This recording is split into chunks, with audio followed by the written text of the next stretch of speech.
Hi, my name is Tommy Chong, and this is my dope history.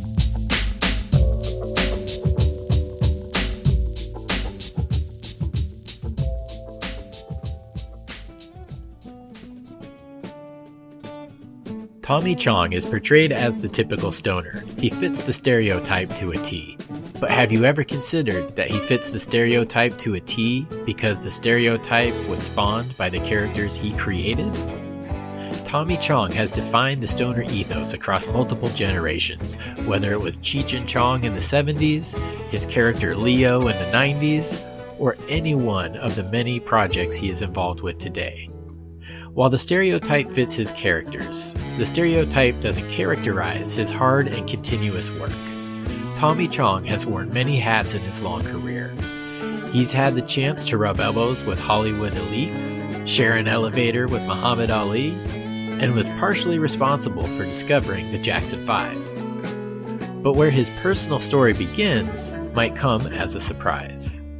Tommy Chong came from humble beginnings that instilled a valuable work ethic. I grew up in Calgary, Alberta, Canada, and life was very interesting. I was a teenager in the 50s. And so I was there in the beginning of everything, rock and roll, Elvis, the Beatles, everything. I got into music real early because I lived in the country and I played in a country fiddle band. I started when I was about 8 years old, and then that was my musical background. Because I was never good at sports because the first couple of years of my life I was in a hospital with pleurisy, and so my legs never had a chance to develop like my brothers. I just never had the legs, but I had everything else. I had the spirit, and so sports and that. Luckily, I wasn't that good. So my dad always worked, but he was in the Second World War and he got wounded. And my mother got TB, and so we all of us kids ended up in an orphanage eventually, And so that was I had sort of a very interesting upbringing. Very interesting. Like I didn't see my dad till I guess I was 4 or 5, and then we became tight, but not tight from birth. Tight from, that's my dad. He was a gambler and a truck driver, a distant driver too. So he was always like an airplane pilot, That's what he was like. And we had moments. We had that, and that's all you can get. We had some really beautiful moments. And then when I made it big, when I could buy him a house, that was pretty thrilling. Because I'd always, I had to go to him for a lot of things. He wasn't the most generous dad, In fact, I got more money out of my aunt than I got out of my dad, But no, my dad was a very cool guy. We had a little joke together because when I started making it big, I'd leave him some cash. He being a gambler, he liked to have a bundle of cash in his pocket, But he was one of those, I guess, married, quiet gamblers, He would gamble, but he would take care of the home wife and, the home front first. He wasn't crazy. And I love him for that. He taught me a lot. And his brother, see, we were named after my dad and his brother.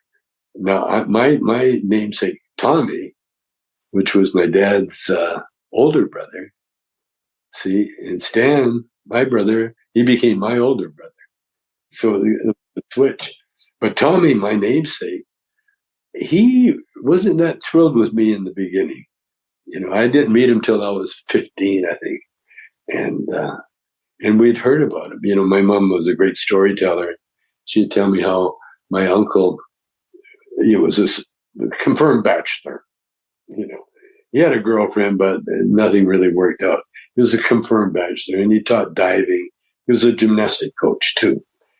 He was just total loner, And when I heard about him, my mom would tell, how academically gifted he was and how he taught diving and everything.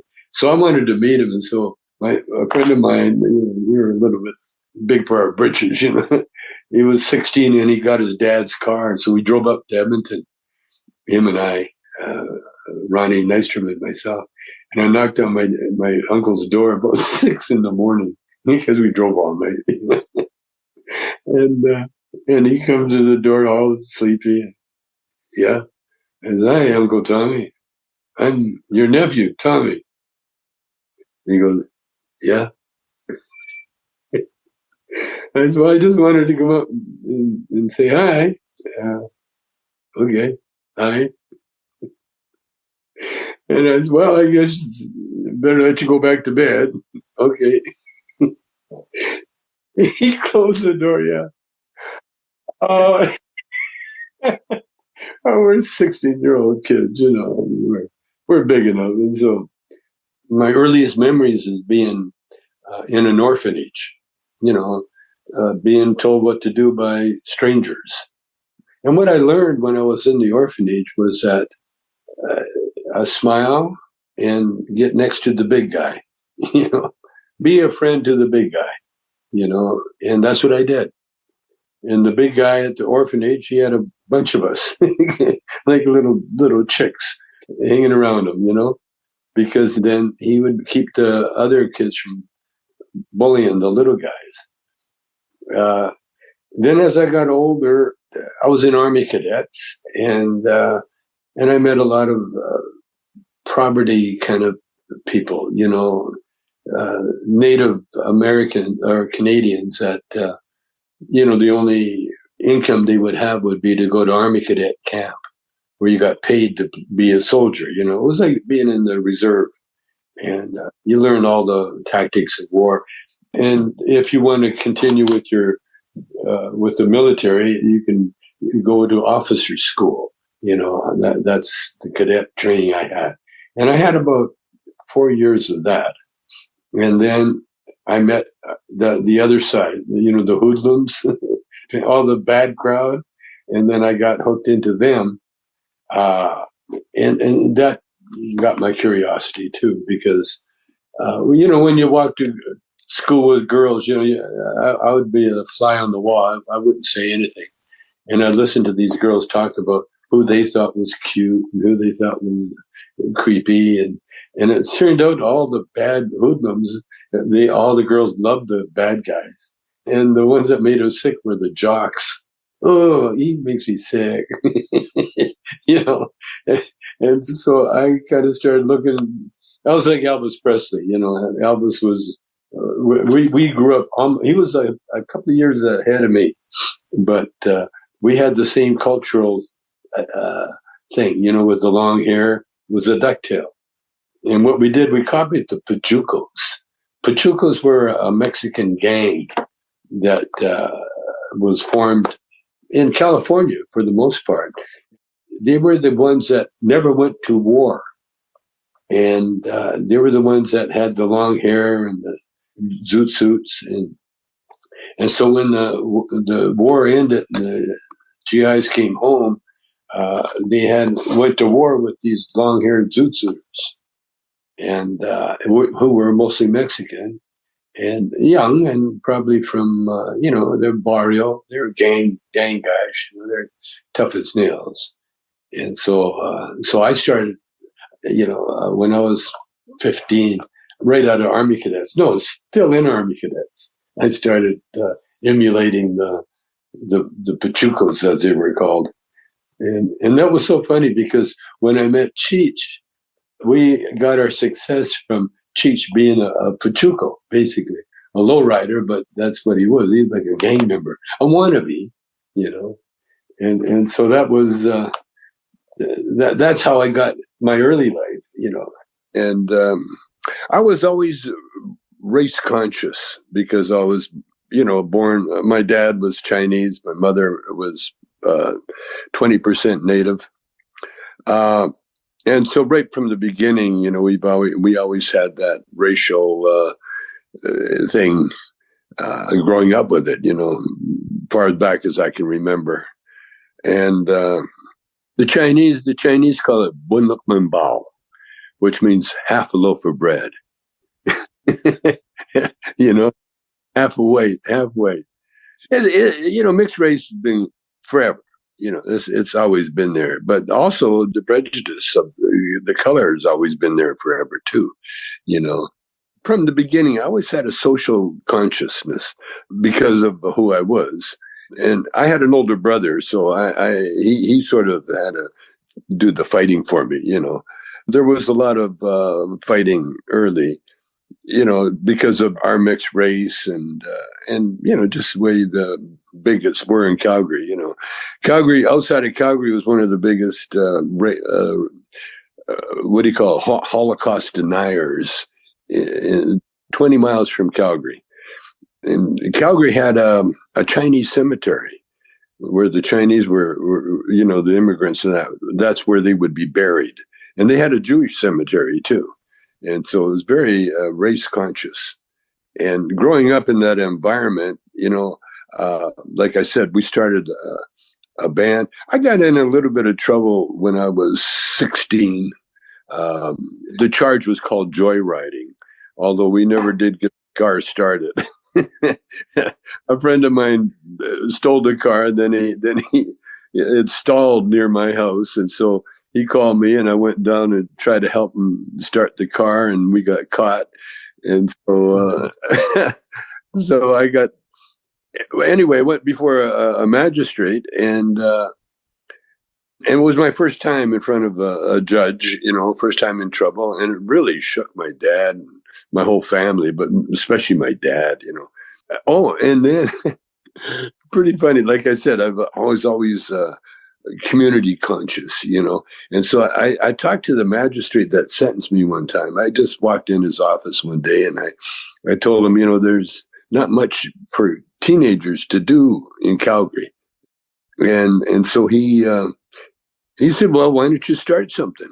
that simple, like put it back on me. And so I started a Shades Teen Club, and we got the Legion Hall because it was a teen club. We got access to this beautiful dance hall in the middle of Calgary, right downtown. Oh God, it was something, and it was basically they gave it to us almost for free, because we were helping the kids. But because I wasn't, I was more socially minded and not financially aware at all. We had a gold mine there because we had the only dance hall in Alberta, the whole province. And we had people driving down from Edmonton and driving up from Lethbridge and just to be at the dance. And so the dance became so popular. And of course, it attracted all the rough, the zoot suiters at the time. And then because of the liquor laws, they made us close at a Saturday night was the night we had the dance. We had to close at 12 midnight. And so now we got 300-400 teenagers with nothing to do at 12 midnight Saturday. So they would, rumors would go out, there's a party over here, and then it would be some girl babysitting, and like 300 people would show up and trash the place. And so the cops, after about a month of us operating, we got called into the mayor's office. And I thought, they're going to honor us or something. And the police were there, the lawyers, the city lawyers. And what it was, they got us there to tell us that we had to get out of town during the Christmas holidays. Shut down and get out of town. Well, being young, we looked at that like a plus. Yeah, we're going. And so we went to Vancouver. Religion was introduced to Tommy early in his life. At the age of 8, he attended Bible camp, which then led to him attending Sunday school. Not long after that, he was helping with class and leading it on occasion. Throughout his life, he never stopped pondering the concepts and practices behind religion and spirituality. This led him to personal exploration, and he has emerged from that with some insightful takes on the subject. Many of his ideologies are humorously relayed in his book, The I Chong, which he wrote while in prison. He credits that environment and the involuntary opportunity for the focus to complete his work. In this next segment, Tommy explains his early experience with the church and how that later shifted and shaped into a general life philosophy for him. I could never get enough of Sunday school when I was a little guy, because that was the only time we got dressed up. That was our only, wear your good clothes time. Because I grew up kind of like on a reservation.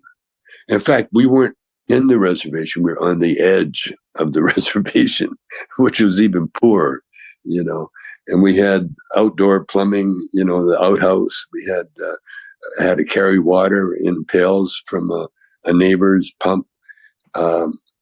So when you grow up like that, like a new pair of shoes will put you in heaven for a few months even, new sneakers.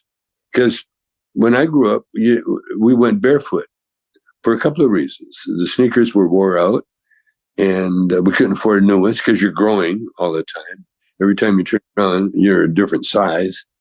And so we'd go barefoot in the summer, and then we'd get our winter clothes, but not like clockwork, because my dad, again, being a truck driver and a gambler more than anything, you never knew. He was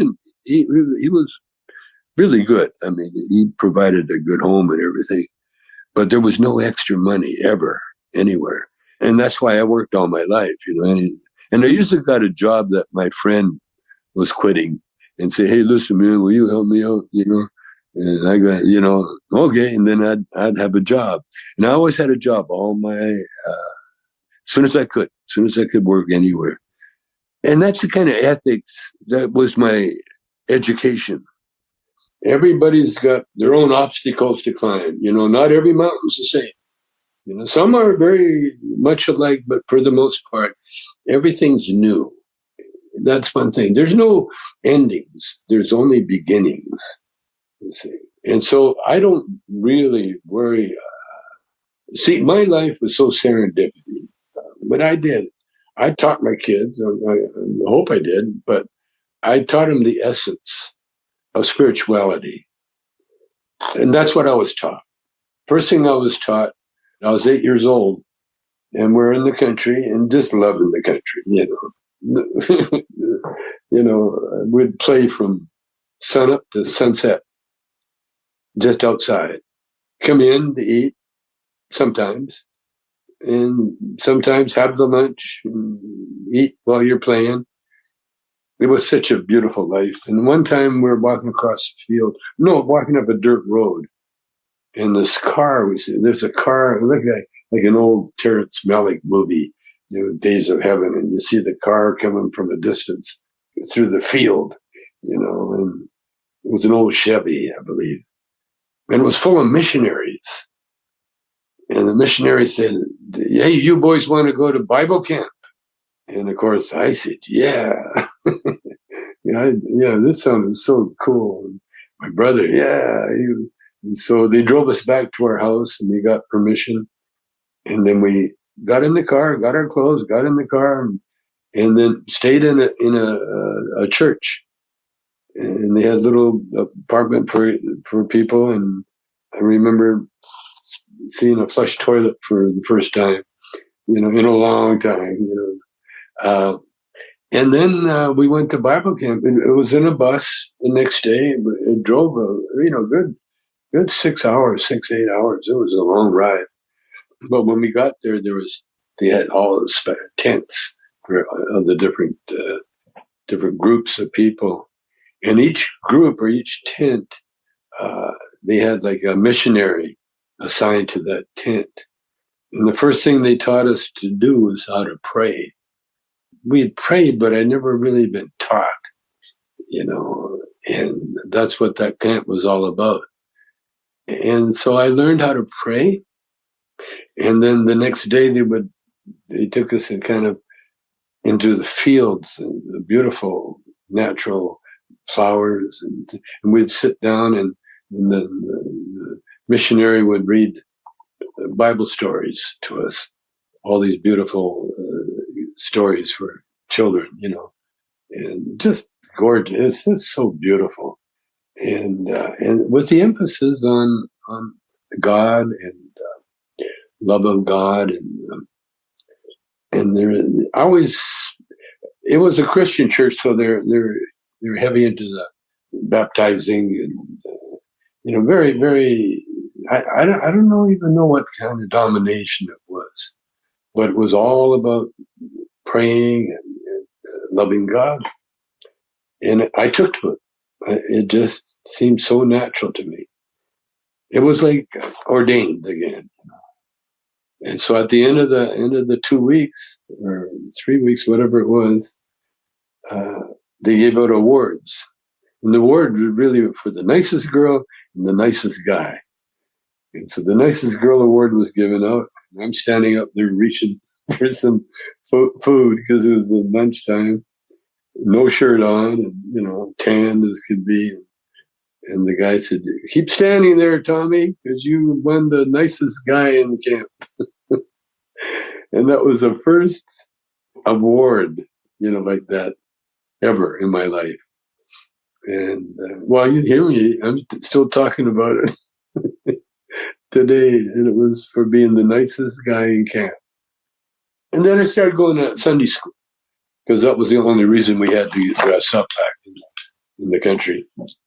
And I loved it.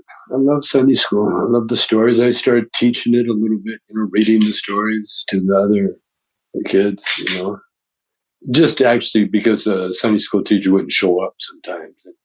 And so they would take a kid like me to carry on. It was really more or less to keep the kids busy while the parents did the other stuff. I think you don't have to get out of Sunday school. Everything you need to know about the spiritual world is taught right there. And it could end right there too. Because if you're like little children, man, you'll be happy. You'll be happy and you will be grateful and you will appreciate everything you got. Because there's nothing like seeing the world through the eyes of God. There's when you do that, then when you go to an art gallery or when you hear music or you see something beautiful or you hear about something beautiful, you're seeing it. It's God made visible. And the thing, especially, I'm being taught now from, my spiritual books. We go through these little moments of when you should talk about God, because that a lot of people, they don't want to talk about religion or politics. So what else is left that really gives you that you really care about? Tommy Chong has been a lifelong artist. He's a musician, an improv comic, a writer, a movie star, and much more. It's hard to pin Tommy down. He's an original. In his teens, Tommy started an underage music club. And, as a young adult, he ran a strip club. After that are the tales of working for Motown, meeting Mohamed Ali, discovering the Jackson 5, and all of this is before his award-winning comedy records with Cheech. We're not even close to the point when Up in Smoke was released yet, but in this next segment, Tommy walks us through his legendary career from teen musician to professional actor, writer, and director. The band started in Calgary. Again, I was more like a backup for an Elvis impersonator, and who was also a full-blood native, Sarcee native. And then I got into Lindy Hop, the dance. the jive. And that's when I met the black inhabitants of Calgary. And the football star, name is Tommy Milton. He was a singer as well. And the three of us started a band called The Shades, because we're all different colors. And then it morphed into a real good rhythm and blues band. We started the first rhythm and blues band with The Shades, and because of Tommy, the lead singer and star football player. We would get the records from the porters from down the States. They would bring up the 78 blues record. No one else in Canada, especially in the Western Canada, had that access like we had. And so our band was very special because we played Bo Diddley and around the same times as the Stones when they started, Yeah, so my life has been very, very serendipity, all right now, right up to this day, because like starting the Shades and realizing that we weren't just musicians, we were like people of color that demanded respect, and we got it. Yeah, we got it. I've always been close to greatness all my life. I guess starting, I was going to say the Jackson 5, but I think Muhammad Ali came in there first. See, we were around when Muhammad Ali couldn't fight legally, He was against the war, so he was giving speeches and talks and burning people's draft card.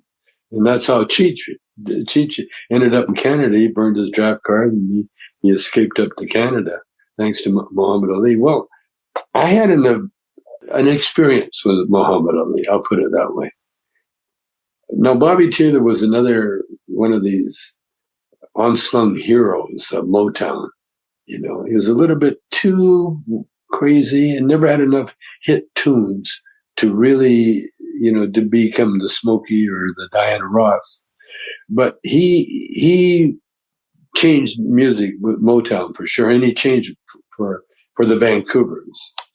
Because, I had a club up in Vancouver, and Bobby was hired, actually first as a drummer, because we were looking for a drummer, and he said, "Oh, I'll play drums." So we had him playing drums and singing, but his singing was so good that we ended up with the best drummer. See, when you got good music people, the best of the best come out, and that's what happened with us. And so I had a dream band with every great Canadian musician up there and a few from the States.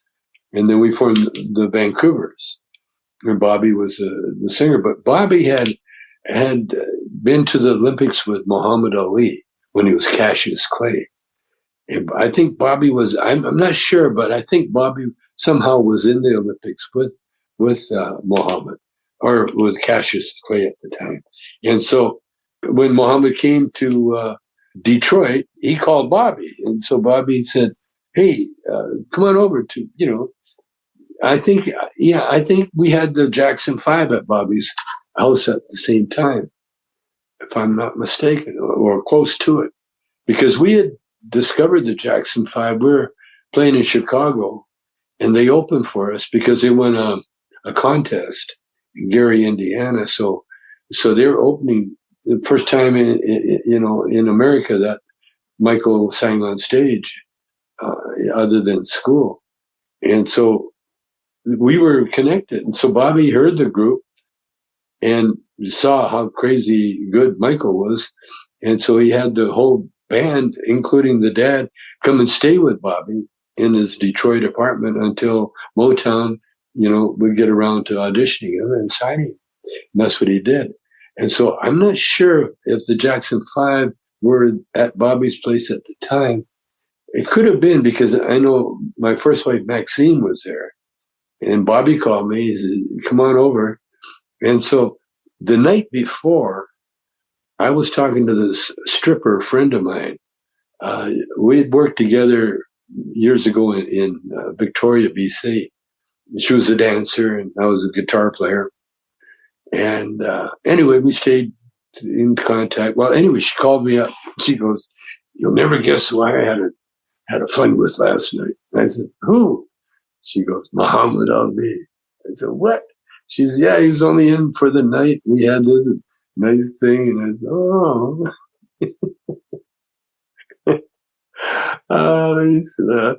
And her name was Lady Scarlet. And so the next day, Bobby said, "Come on over. You got the champ's coming over. You got to come over." So I came over there and I get on the elevator, and then Muhammad Ali, he jumps on the elevator. It's just the two of us. And he doesn't know me. So he's kind of avoiding my look, you know. He knows that I'm looking at him, but he's looking around. And so I said, "Oh, Lady Scarlet says to say hi."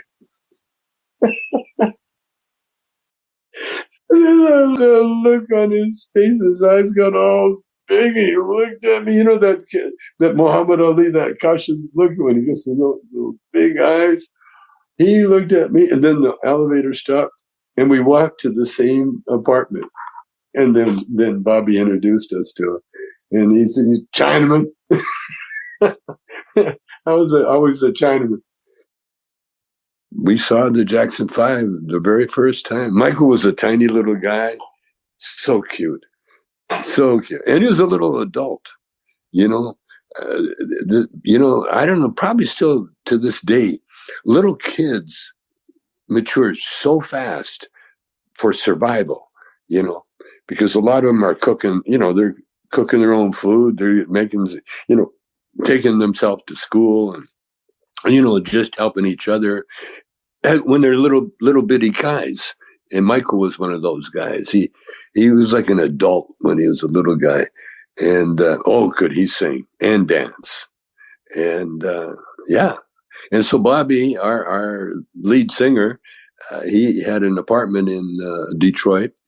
And so he told the Jackson 5, "Come on, you stay at my house and we'll get you signed at Motown." So the Jackson 5, they moved in with Bobby for a month. And it took about a month before Motown finally, you know, did an audition and they realized what they had in their hands. And so Joe Jackson of the Jackson 5, the dad, and Bobby, they brought me the contract because I was the whitest guy that they knew, you know, and I looked Jewish. You know, I used to wear horn-rimmed glasses and short hair. And so I had that he looks like he knows what he's doing, you know. And so they brought me the contract. Of course, I said, "Yeah, this sounds good to me." You know, I had no idea, but I knew Motown was great because Motown had a whole factory, you know, where they would put people through school, how to act on stage, how to act off stage, how to talk to people, all that good stuff, you know. Because Berry Gordy is such a genius, you know. And so reason we were at Motown is that I wrote a song called "Does Your Mama Know About Me?" Again, you know, interracial thing. And it became a hit. It became a hit. And that was our kind of our claim to fame. And we never did have a follow-up because they split up the group. This is what Motown, all the groups used to do. They'd find the guy, the lead singer or the songwriter, and then they separate them from the rest of the band, and that was it. And that's what happened with us. And so again, the band broke up. I had other ideas because I loved being a songwriter, and so then I had my girlfriend on the road with me. I had a wife and kids at home, but I also had my girlfriend with me, musician, you know. And she was pregnant. In fact, she had the baby in Windsor, Ontario, because we got kicked out of Detroit. And so I decided, you know, I didn't want to hang around Detroit, you know, and just be a sideman, you know, working for other groups, you know. So I told Berry Gordy, and then I was going to get a green card from Motown. And so I had to miss a gig to get the green card. And and the road manager told me, he says, you know, Johnny Bristow. He said, if you leave the gig, you're fired, because I told him I have to go back to Detroit to meet with immigration to get my green card. And he didn't know what a green card was, Motown didn't. And so I got fired. I got my green card, but I got fired. And then Barry Gordy called me up to say, you're not fired, Tom, And I told Barry, I said, no, I want to stay fired. I said, I want to become a Barry Gordy. I don't want to work for one. He says, I respect that. And he gave me a nice severance pay. And I took my girlfriend and we drove to California. And then eventually I had sent for my wife and my kids, and they ended up in California too. And so I was free. Now, my whole plan was to get involved with another band. But somewhere along the line, I realized, that music wasn't what, that wasn't my thing. Thank God. Because I've met two of probably the greatest guitarists in the world, Gay DeLorme and Lenny Breau. And both of them died penniless in someone else's house. They never even had enough. Well, they weren't put on the earth to make money. They were put on the earth to play guitar like no one else ever did. And Gay wrote the song, the Cheech and Chong song, Mama talking to me, trying to tell me how to live. I wrote the lyrics, but Gay DeLorme wrote the music. He was such a phenomenal guitar player and he learned his trade in jail, in the reform school. That's where he learned how to play guitar. And he was a guitar master. He played with all his fingers, finger style. He was a steel guitar player for a while. And, he could play anything. And then he picked up, he could play Hendrix better than Hendrix. Seriously. And, and like when I was with the Vancouvers, though, then, I played with, Hendrix came and sat in our band. Hendrix knew about our band because when Bobby Taylor and I hooked up, everybody took notice because I was a stabling force. Well, first of all, we owned the nightclub, a family-owned nightclub. And so I could do what I wanted to do with it. And that's what I did with, we had a strip club for a while, and then I turned that into a improvisational comedy club, which, by the way, I've got, I could see that happening again, Yeah, because it was, oh man, I went back to Vancouver, after being with with Bobby Taylor, and just changed Vancouver, I put the first strip club in there, and then I changed it into an improvisational comedy club. What happened when I was on the road with Bobby Taylor, whenever I got a chance, I discovered improvisational comedy in San Francisco when we were playing there. In fact, we were there for about a month playing at Big Al's on Monday nights. And all during the week we had time off. And so I would go down to, to a place called The Committee. And it was an improvisational comedy group. And that's where I just lived in that club. I loved it so much. It was so good. The star was the guy that ended up being Johnny Fever on WKRP in Cincinnati. Howard Hessman, he was a star.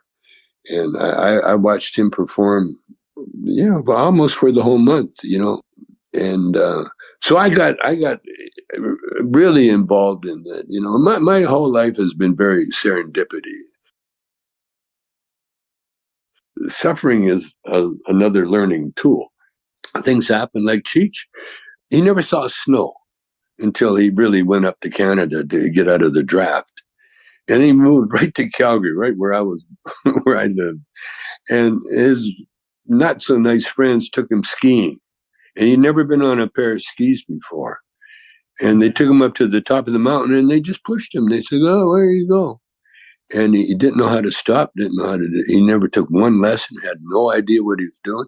Ended up with a compound fracture of his leg where the bone's sticking through the skin. And put him in the hospital for months, with the cast and the thing and everything else. But because he was there, then he heard a record by Diana Ross, and it was "Does Your Mama Know About Me?" And Cheech was, God, that's because he was a music critic, and he picked up the album. Who wrote that? And then he saw my name, and then years later I met him, or not years later, but about 1 year later, I met Cheech, and she said, "Oh, you're the guy that wrote that. Does Your Mama Know About Me?" So a lot of stuff, but we're learning. You see, and Cheech learned. You see, and that's what you do. You learn the hard way or the easy way, but there's no real easy way, is there? Because you don't retain. You see, now Cheech retained his experience enough to learn how to ski. That's what he had to do. He had to learn how to ski, and he did. And Cheech's, his star was hooked to mine, obviously, because when we met, it was very, again, serendipity. We had a straight man that his wife found out what he was doing, working in the club, and I think they were a little, maybe a little religious, and the wife made him quit. And so then that left an opening for Cheech. And then Cheech come in, and as soon as Cheech joined the group, everything changed, because he brought this, the intellectual into the mix, I've been around musicians and very brilliant ones too. I've been around a lot of brilliant people. I can't say that. But when I met Cheech, he was the younger version. I'm about 10 years older than Cheech, and so I was the big brother. I was the instigator. But he could do and still does so much. And it was again. It was when he walked in the door at the club. We were backstage, and he came in with the most gorgeous lady in a full mink coat. It was like something out of Hollywood. He was all dressed up, looking really snazzy, and all the girls, in the acting troupe, oh, he's cute, yeah. And so when he joined, it was an event. It was an event. And then when we got fired, my brother fired us, and then Cheech and I stayed together, and we just, because I saw right away, we tried to put a band together, but we never played a note. First gig we had, we just did comedy, and it was a battle of the bands. We kind of won the battle of the bands because we were the audience loved us. They were rock and roll dancers. They all sat down on the floor and watched our comedy. Loved us, and so and then even that night. We're driving home, and the windshield wipers weren't working, and so we had to do everything manually. And this is Vancouver, where it rains; it's a torrential rain, and so we're taking turns leaning out the window, working the windshield wipers by hand with a coat hanger, and then we're trying to name ourselves. Richard and Tommy, nah. Marin and Chong, nah. I said, Cheech, do you have a nickname? He said, yeah, Cheech. Cheech and Chong. Ah, that just rolled off the tongue, didn't it? Cheech and Chong, Cheech and Chong. I'm doing the windshield wipers going, Cheech and Chong. Yeah. Yeah, that'll work. More than anything, we're doing records, which we got really at the end of our rope string. We had done probably 3 more than we should have. We did, I think we did 10 altogether. And I think the first 6 for sure, or whatever, they're pretty solid. Everyone got nominated and actually won a Grammy, but we got nominated for every album we ever put out. And so we had to make a choice between television and movies. And I've always been a movie guy, and the reason is that uh, movies is where one guy can see his dream come true. You can't do that well with any other, like television, for sure. So we got offered a big offer for television, and the guy actually, it was the head of NBC, Tartikoff, wanted us, and he had Jimmy Comax, writer, follow us around for 3 months, and he was going to write the whole, write a sitcom for us, which he did. But I said, no, I don't want to do television. And the reason is that it's a short life. It's like a fruit fly, if you're not careful. Yeah. And not only that, but you're totally controlled by the writers and producers in television. They're the ones that control everything. Now, not to, they're not shabby as far as talent goes, but I wanted to retain control of the artisticness, and you can only do that with movies, and so I was writing a movie with another screenwriter, and then we had an offer to go back to Australia for the third time, and it was really getting boring, because every time we go anywhere, I'd have to work on a new show, because, just out of pride more than anything, you can't be doing the same material each time, some of it you can, but for the most part, it depends on the act. But I kind of prided myself. We had just, we got into the world of live entertainment after the records, and the records got us in there. But I always felt that we were more suited for our own movie, because we are so unique. There was nothing like us in television, and I was right too. So they did a television show called Chico and the Man. We had a skit that Cheech and I used to do on stage. Old Man in the Park, we call it. It was the old guy and a young Chicano, like a thug. And the old guy and the Chicano almost come to blows. And it's a pretty funny bit. But it was one bit.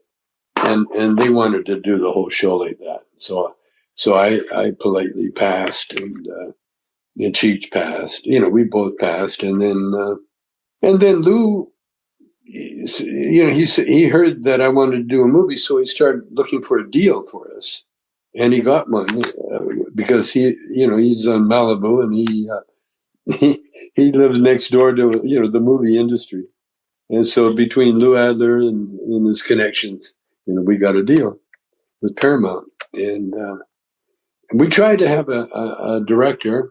Floyd Mutrix was hired, but we had to pay him off. It wasn't going to work out.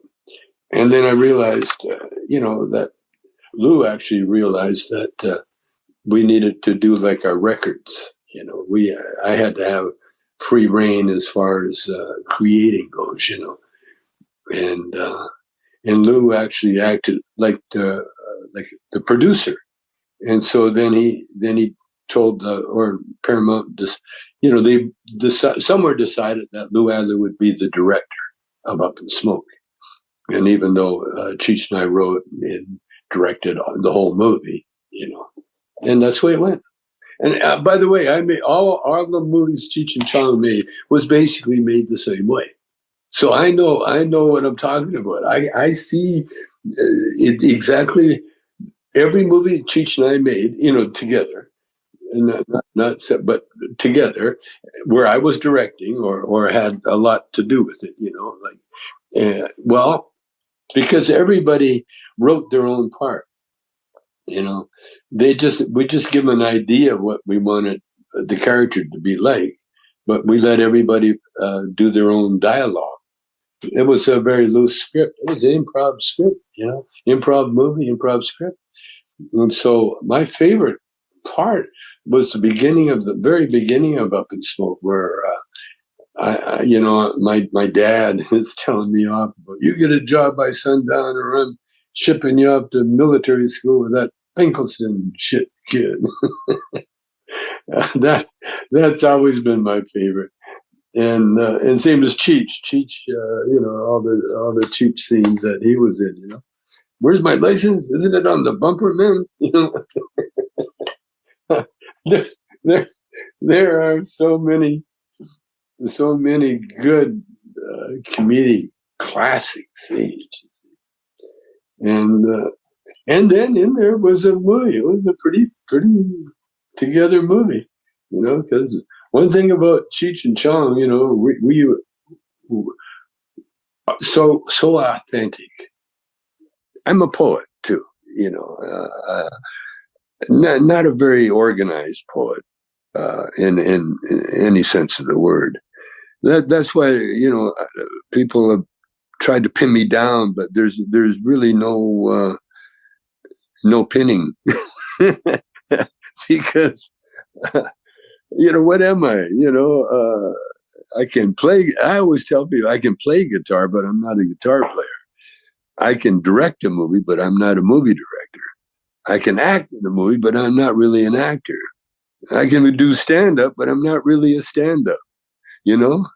I've gone through all the stuff that stand-up people, stand-up comedians do and musicians do. But I never had the need really to dwell on one thing.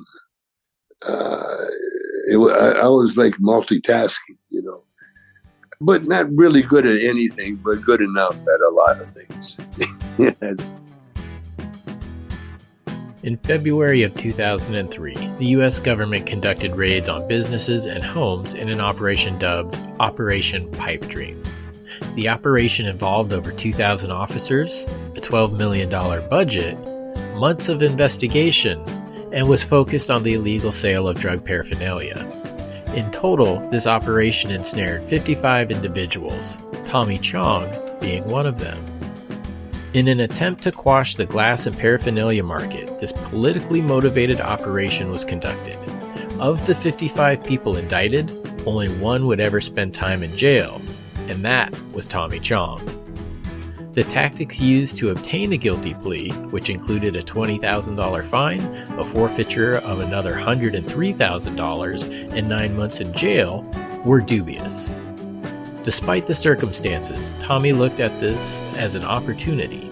He believed there are many tests throughout the course of life, and this was just one of them. In his own words, he explains his time behind bars, the outlook that got him through, and how he would like to make a larger impact on the world through investments. When the government came to me really and told me, you got a choice. If you don't plead guilty, we're going to go after your wife and your son. And they would have done that. Anyway, it was a challenge to me. It was like they're threatening me with prison for selling bongs where you smoke your medicine. Now it's medicine, So I knew I was totally in the right. And so when it came time that, you either plead guilty or your wife and kid, no problem. I'll plead guilty. And so I not only pled guilty, but at first I was always thinking that I'm too famous or people love me too much to let me go to jail. But then I realized, what am I afraid of? All my friends have been in jail and they came out better shape than me. I'm a writer. I'm going to, and then not only a writer, but I'm also a spiritualist in the sense, that I do the I Ching. I do all these spiritual books and that. And that would be a perfect place for me to start my ministry, And so that's what I did. And so when I was first couple of days I was in jail, I was given readings, I Ching readings to the some of the inmates. And then I met all the hip guys, they met me at the gate almost. And so I was with the elite of the prison, the golf caddy that was in there on a bogus charge, a couple of Reagan speechwriters, that were incarcerated because he wouldn't turn in Marcos. A lot of sports guys too that were in there, and no one knew they were in there. And so I'm not going to blow their cover either. So it was. It turned out to be like a captain. What do they call him? A camp cupcake. Where it's quite easy. Then I ended up being in the same cubicle as Jordan Belfort, the Wolf of Wall Street, and so we had a great time. He would tell me all the stories of his life. I'd sit there, or we just crack up at how crazy he was.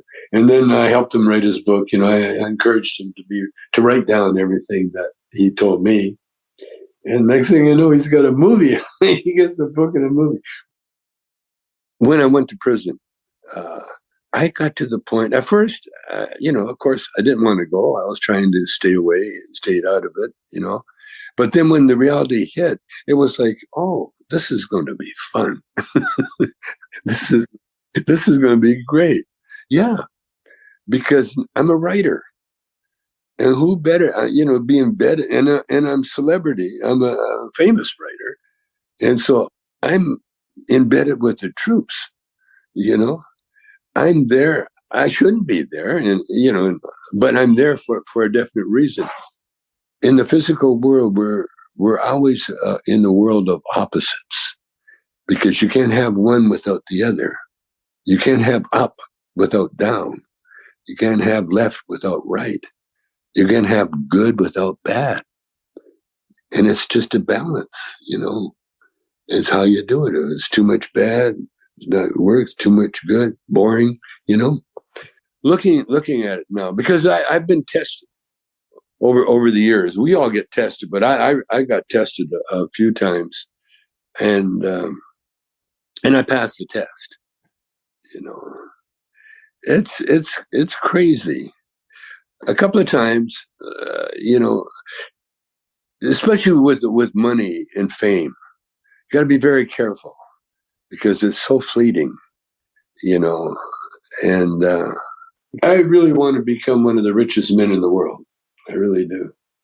Because obviously the people that we have are the richest, have no clue of what they can do with what they got. Not a clue. Not a clue. And they're getting all together. Hey, who wants to go on the spaceship ride? Come on. Come on. You go up, you come down. And everything else you can sit in front of your television set, because that's all you're doing. So I got this feeling that, see, because I'm a celebrity, so I've gotten all that under control, see. And so what we need is someone that has ability to spend. See, having money is no big deal. Fuck, Fort Knox got money, so what? It's a building, that's it. But it's like having a tool and not using it, So if you have money, money means knowledge, because it takes money to put people in school.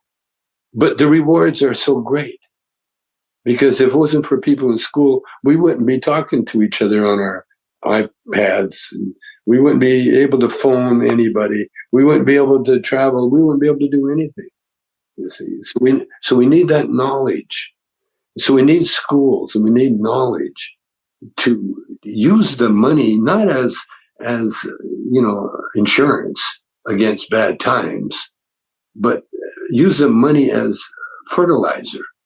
Where you spread it around and things grow. More money grows out of it, because that's what you would get. You see, and so with the movie idea plan, I've got a couple of plans that they're going to come out somehow, maybe in my book, I'm not sure, or maybe in the movie that I'm doing, because I play a kind of like a homeless nut job character.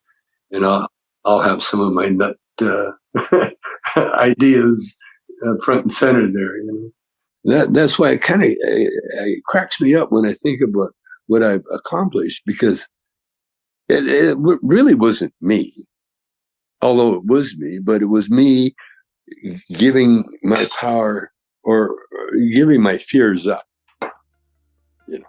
just giving it up and telling the universe, okay, what do you want me to do? Tommy Chong remains active to this day, with many more plans for the future. He's currently in the 70s show spin-off called The 90s Show, and he continues a busy schedule of public appearances. He has been navigating the legal cannabis markets and now has a CBD line of gummies, as well as a THC-based cannabis line. He continues to write, even if it's at a guitar's pace. One thing we didn't expect in the interview was to hear the plans for his next movie, which we think you will all enjoy thoroughly. I write like some people practice guitar, I collect words, and then when I write the words down, sometimes they're more than a poem. Sometimes they end up being, a couple of pages, or sometimes just a sentence or two.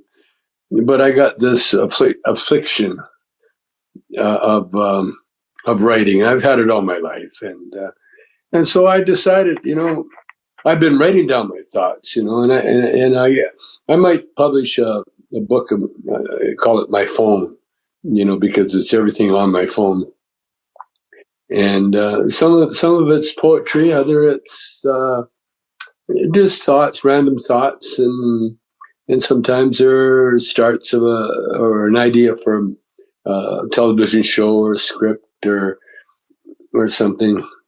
I kind of realized that thanks to the iPhone, we're all movie makers, whether we want to be or not. So now we're looks like we're going to be doing a Whatever Happened to Cheech and Chong movie. Yeah, we're talking about it now. Cheech is meeting with the writers and the producers, and it looks pretty good. We're looking at around March, I guess. March, April. Yeah. Yep. Yeah. I got the word. Don't cut your hair. Don't change your look. Get it more shabby. So that part's nice. I like that part. It's going to be related to everything we've done, because it's now. It's whatever happened to those characters now, and so that's a big surprise that everybody's going to be finding out about. And it was a stretch, for me to read something like that, because I've been involved in every Cheech and Chong product, going, in either writing, directing, acting. But this is the first one where it's a character, but it's going to be directed and written by movie people, movie writers. It's going to be crazy. It's going to be a big groundbreaker. A lot of people that read the script, they see awards, the time to start recognizing Cheech and Chong, on the Oscar stage or the Emmy stage, So I'm looking forward to that. See, like when I was on that 70s show, I never ad libbed one line. And yet it seemed like everything that I said was something that I would think I would say, and the character would say. And so in the beginning, no one could write for us because no one knew what we were, you see. But now you got people studying our work and studying everything. And so now that's what happened. Now the writers, and the directors and everybody comes in. Now they have in their mind how they want the next to the last act to come out, because this is pretty serious, it's probably the last shot at a Cheech and Chong movie. I'm meeting with some people tomorrow about the CBD, because that's really, it's not only taken off, but it helps the world so much, And then, our marijuana business, we're getting so close to going public, that that's going to be that's another another big move, beyond the stock market, and be probably, if not the one of the successful, maybe the most successful marijuana companies to come out of this legalization, because we got the name and the history. We got it all. We got the product. We got everything. We're selling right now. These gummies are legal. You can buy these anywhere, and they're, because they're CBD, they're hemp product, but they're 3.5% THC in every one of these drops, and it will make you talk until you get tired of yapping. It'll make you eat stuff the dog won't eat. So it's working.